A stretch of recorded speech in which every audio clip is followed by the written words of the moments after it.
Shalom, shalom, bien-aimés dans le Seigneur, chers frères et sœurs en Christ. Bienvenue encore au couloir de la majesté divine. Que la grâce et la paix de Dieu soient sur vous, dans vos maisons, partout où vous nous suivez.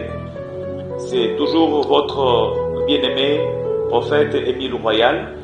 Je viens encore ce soir, par la grâce de Dieu, partager avec vous une pensée divine sur le livre de Matthieu chapitre 18, verset 19 et le verset 20. Là où le Seigneur dit: si deux personnes s'accordent et demandent quelque chose à mon nom, cela leur sera accordé par mon Père qui est dans les cieux. Ensuite, au verset 20, il dit: là où deux ou trois sont réunis à mon nom, je suis au milieu d'eux. Ça veut dire quoi ces versets bibliques? Souvent, beaucoup d'enfants de Dieu se consolent quand ils se retrouvent à deux, à trois. Ils disent que non, voilà, parce que nous sommes à deux, à trois, le quorum est atteint. Donc le Seigneur est présent, parmi nous, on peut prier. Ne conditionnez pas la présence de Dieu à la présence d'autres personnes. Ne liez pas la présence de Dieu à l'assistance d'autres personnes. D'abord, individuellement, Dieu vous a appelé. Vous avez reçu l'appel de Dieu, il vous a appelé au salut, il vous a appelé peut-être au ministère, à lui servir dans un ou un autre domaine. Alors, sa présence ne doit pas être liée à la présence d'autres personnes. Pourquoi? Parce que la Bible dit, nous sommes un royaume et des sacrificateurs. Au départ, vous devez savoir que vous êtes un sacrificateur de Dieu. Et on ne peut pas parler d'un sacrificateur s'il n'y a pas de sacrifice. On ne peut pas aussi parler d'un sacrifice s'il n'y a pas d'autel. Donc, tout sacrificateur doit disposer d'un autel, doit disposer d'un sacrifice. Alors, au verset 20 de Matthieu 18, quand Christ dit, là où deux ou trois sont réunis à mon nom, il parle donc du sacrificateur, de l'autel et du sacrifice.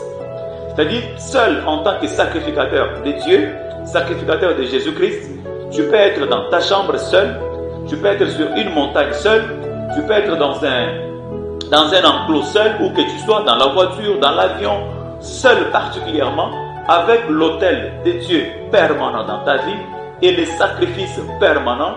Alors la présence de Dieu sera avec toi partout où tu vas. N'attends pas que le Seigneur vienne seulement quand il y a deux ou trois personnes. Déjà en tant que sacrificateur, tu dois avoir un autel permanent. L'autel de Dieu doit être permanent. Or, l'autel de Dieu, c'est Christ Jésus lui-même, qui s'est donné lui-même sacrifice. Tu dois avoir la vie des sacrifices permanente. La vie des sacrifices, c'est quoi? C'est la crainte de Dieu, le respect et la crainte de la parole de Dieu. Parce que quand on fait ce que tout le monde ne fait pas, comme l'apôtre dit, je cloue la chair et ses passions. Je suis en train de clouer ma chair et ses passions, ses désirs. Quand vous refusez d'accomplir les désirs de la chair, vous êtes en train de faire des sacrifices, de craindre Dieu, de marcher dans la parole de Dieu. Ce sont des sacrifices que vous êtes en train de faire. Alors, ces sacrifices doivent être permanents dans votre vie. L'autel de Dieu doit être permanent. Donc, c'est les deux ou trois dont Matthieu 18-20 fait allusion. C'est les sacrificateurs, les sacrifices et son autel. Tu es, même si tu n'es pas pasteur, tu es enfant de Dieu, comme communément vous le dites, je suis un simple fidèle. Non, il n'y a pas de simple fidèle parce que nous sommes un royaume et des sacrificateurs. Tout enfant de Dieu, c'est un sacrificateur qui est censé avoir un autel et un sacrifice. Parce que ce qui fait de toi sacrificateur, c'est l'autel, la permanence de l'autel dans ta vie, la permanence de la vie des sacrifices dans ta vie, fait de toi sacrificateur. Et quand tu as l'autel de Dieu, toi-même sacrificateur, et tu as les sacrifices, c'est déjà les deux ou trois qui sont réunis, qui sont ensemble en permanence. Cela va pérenniser la présence de Dieu dans votre vie. Où que vous soyez, le Seigneur sera avec vous. Où que vous l'appelez, il sera avec vous.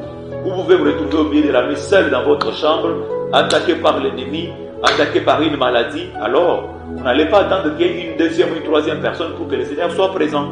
Vous êtes un sacrificateur. L'autel de Dieu, c'est permanent. Dans votre vie, les sacrifices des choses de Dieu, de la parole de Dieu, permanent dans votre vie. En tout cas, la présence de Dieu va vous accompagner partout où vous irez, dans tout ce que vous allez faire. Le Seigneur sera permanent. Gardez ceci, retenez ceci. Là où deux ou trois sont réunis en mon nom, je suis au milieu d'eux. C'est-à-dire là où vous, en tant qu'enfant de Dieu, vous êtes sacrificateur. Là où vous avez l'autel de Dieu permanent et vous vivez la vie de sacrifice pour l'œuvre de Dieu, pour la parole de Dieu, En tout cas, le Seigneur sera permanent dans votre vie. Et chaque fois quand vous allez crier Abba Père, le Seigneur va vite vous répondre et l'exaucement de vos prières sera permanent. Que le Seigneur vous bénisse. D'ici là, portez-vous bien.